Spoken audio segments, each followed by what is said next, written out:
अमेरिकी राजनीति में अब एक नया विवाद सामने आ गया है, जहां राष्ट्रपति डोनाल्ड ट्रंप ने ग्रीनलैंड को पूरी तरह अमेरिका में शामिल करने की मांग को लेकर एक बेहद सख्त कदम उठाया है। ट्रंप ने उन देशों पर गंभीर टैरिफ चेतावनी दी है जो इस योजना का विरोध कर रहे हैं, और डेनमार्क और बाकी यूरोपीय देशों को क्लियर मैसेज दे दिया है कि अगर वो अमेरिका के साथ ग्रीनलैंड की पूर्ण और समग्र खरीद पर सहमत नहीं होते तो उन्हें भारी परिणाम भुगतने होंगे। ट्रंप ने अपने सोशल मीडिया पोस्ट में कहा कि 1 फरवरी 2026 से Denmark, Norway, Sweden, France, Germany, United kingdom, Netherlands और फिनलैंड से अमेरिका भेजे जाने वाले सभी सामान पर 10% ज्यादा टैरिफ लगाया जाएगा।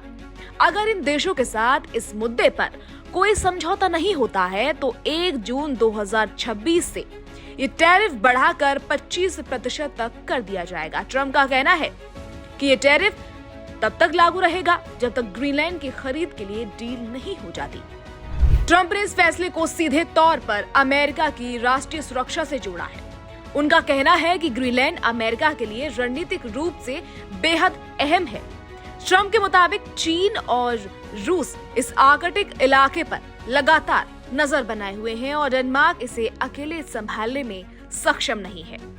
उन्होंने पुराने गोल्डन डोम जैसे मिसाइल डिफेंस सिस्टम का भी जिक्र किया और कहा कि ग्रीनलैंड के बिना ये सिस्टम पूरी तरह प्रभावी नहीं हो सकता।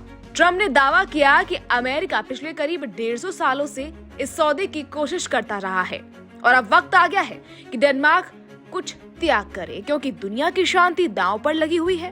उन्होंने ये भी कहा कि हाल ही में कई यूरोपीय देशों के सैनिक ग्रीनलैंड पहुंचे हैं, जिसे उन्होंने एक खतरनाक खेल बताया और कहा कि इससे वैश्विक सुरक्षा को जोखिम पैदा हो सकता है। ट्रंप की इस धमकी के बाद यूरोप में तीखी प्रतिक्रिया देखने को मिली है। फ्रांस के राष्ट्रपति इमैनुअल मैक्रों ने साफ शब्दों में कहा कि फ्रांस किसी भी तरह की धमकी या डराने की नीति से प्रभावित नहीं होगा।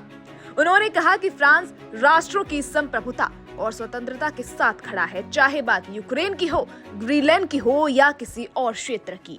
मैक्रों ने टैरिफ की धमकियों को अस्वीकार्य बताया और कहा कि अगर इन्हें लागू किया गया तो यूरोपीय देश एकजुट होकर और समन्वित तरीके से जवाब देंगे। उन्होंने ये भी साफ किया कि फ्रांस डेनमार्क के साथ ग्रीनलैंड में हो रही सैन्य गतिविधियों में शामिल है, क्योंकि ये आर्कटिक क्षेत्र और यूरोप की सीमाओं की सुरक्षा से जुड़ा हुआ है। मैक्रों ने कहा कि वो इस मुद्दे पर बाकी यूरोपीय साझेदारों से भी जल्द बातचीत करेंगे। ब्रिटेन ने भी ट्रंप के इस कदम का कड़ा विरोध किया है। ब्रिटिश प्रधानमंत्री कीर स्टारमर ने इस फैसले को पूरी तरह गलत बताया। उन्होंने कहा कि ग्रीनलैंड डेनमार्क का हिस्सा है और उसका भविष्य केवल ग्रीनलैंड के लोगों और डेनमार्क के फैसले पर निर्भर करता है। स्टारमर ने यह भी कहा कि आर्कटिक की सुरक्षा नाटो के सभी सहयोगियों के लिए बेहद अहम है, लेकिन ऐसे वक्त में सहयोगी देशों पर टैरिफ लगाना गलत है, खासकर तब जब सभी मिलकर रूस जैसे खतरों का सामना कर रहे हों। 17 जनवरी 2026 को ट्रंप द्वारा किया गया ये ऐलान अब ट्रांस अटलांटिक रिश्तों में तनाव बढ़ा रहा है। यूरोपीय देशों ने एक सुर में इसका विरोध किया है। डेनमार्क और ग्रीनलैंड ने साफ शब्दों में कहा है कि ग्रीनलैंड बिक्री के लिए नहीं है और इसका फैसला केवल डेनमार्क और ग्रीनलैंड के लोगों का अधिकार है। ग्रीनलैंड और डेनमार्क में हजारों लोगों ने हैंड्स ऑफ ग्रीनलैंड जैसे नारे लगाते हुए विरोध प्रदर्शन किए हैं। ये मुद्दा नाटो सहयोगियों के बीच भी चिंता का विषय बन गया है, क्योंकि ग्रीनलैंड डेनमार्क का एक स्वशासी क्षेत्र है और अमेरिका पहले से ही वहां एक सैन्य अड्डा संचालित करता है। जानकारों का मानना है कि ट्रंप की इस धमकी से अमेरिका और यूरोप के बीच व्यापारिक और रणनीतिक रिश्तों पर गहरा असर पड़ सकता है।